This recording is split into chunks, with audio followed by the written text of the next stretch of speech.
True Crime Thursday, where I talk about true crimes committed all over the world. And it's Thursday.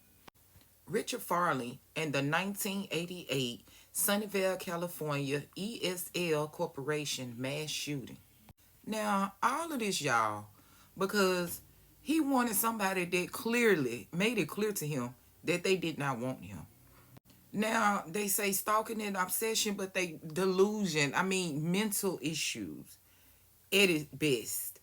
All right, let's get started. Richard Farley began working at ESL Corporation in Sunnyvale, California in 1977 as a defense contractor. In 1984, 35-year-old Richard Farley at the time met 22-year-old Laura Black, who had started working there at ESL as well. Now, Richard became smitten by Black, as said. He instantly said he fell in love with her. Now, Richard, he started leaving Laura all kind of little gifts, giving her nice things, giving her compliments, and even asking Laura out on dates. But, of course, Laura kept rejecting him, telling him she don't date her coworkers. She's not trying to start any type of affairs at the job or the workplace. Which makes a lot of sense, and I understand that, girl. Now, Laura, she was trying to be nice, okay? But Richard, he was being a creep. Basically, Richard was starting to push the boundaries. He started calling her office phone constantly, showing up at her aerobics class and stuff.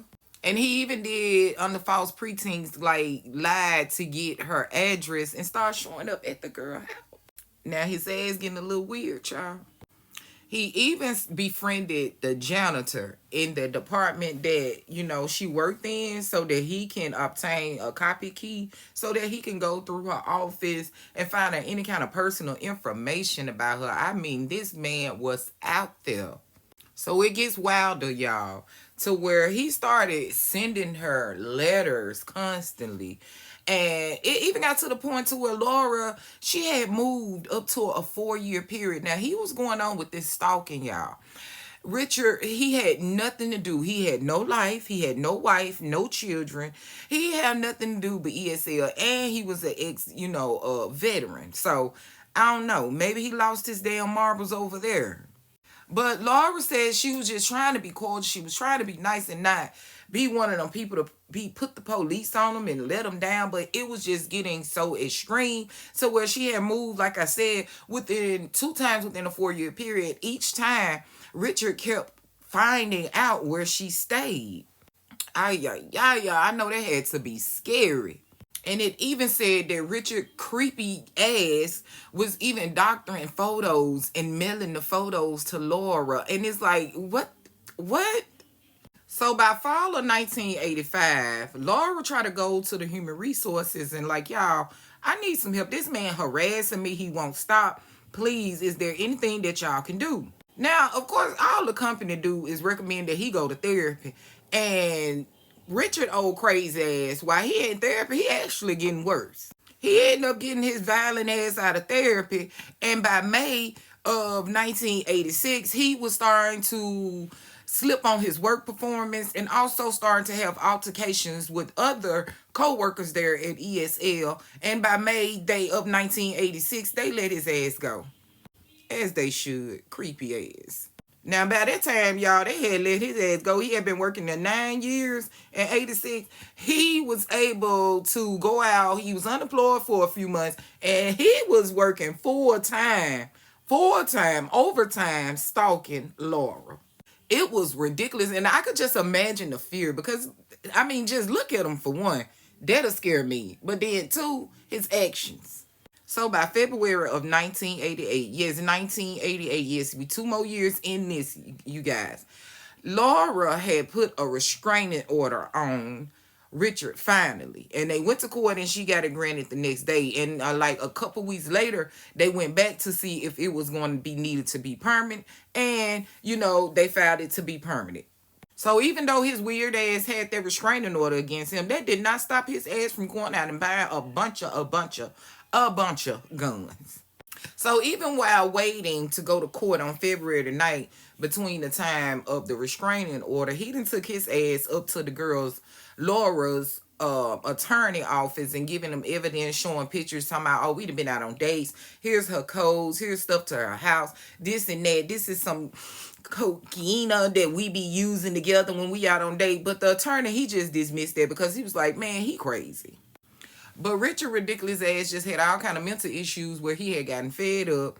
And by February the 16th, because they were supposed to go to court on February the 17th to make the restraining order permanent, which it did get made permanent, but February the 17th was the date that they were supposed to go and make it permanent. On February the 16th, he took his chaotic in the mind ass up to ESL with a bunch of guns. Now, Richard's initial idea is what he told the police was that he was going to wait till Laura came out, got off work, and he was going to follow her, try to, get her to drop the restraining order. Rich, yeah. So by 2:50 p.m. on February the 16th, Richard entered the ESL building, walking through the parking lot at first, shooting at a couple employees, killing 7 of them.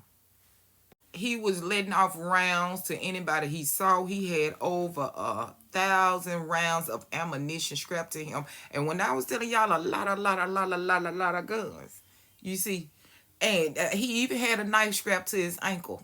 I mean, so he was letting off them rounds as he was reaching the second floor to Laura's office, and he made it to her office. As she tried to slam the door, his face, he shot her in the left shoulder with a shotgun, and her lungs, she collapsed, due to unconsciousness. Her lungs collapsed, and he proceeded to go through the building and, kind of hold it hostage. Now, by 3:15 p.m., which was about, 25 minutes, he had did all this horrible shit.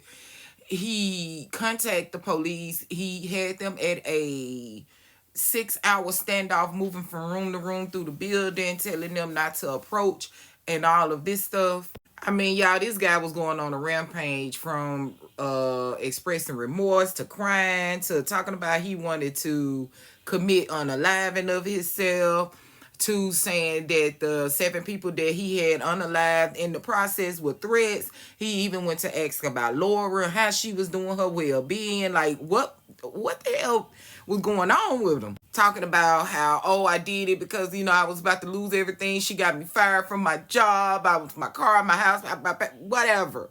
So by 8:30 that night, you guys, Richard had finally surrendered to police, telling them that he wanted a soda and a sandwich. And he, even released some hostages throughout the way. And throughout the process of this, him surrendering, he had unalived 7 people and injured 4, including Laura, who survived the attack. So, of course, the next day, the court definitely approved, which was the date that they were supposed to go to court anyway, February the 17th, approved the permanent restraining order, even though that the attorney said that paper don't stop bullets.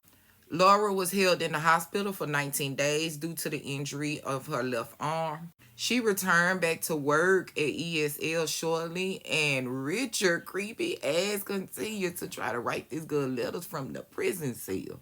Y'all, it like it went in. Then he was telling her, oh, you finally won. You finally won. Creepy.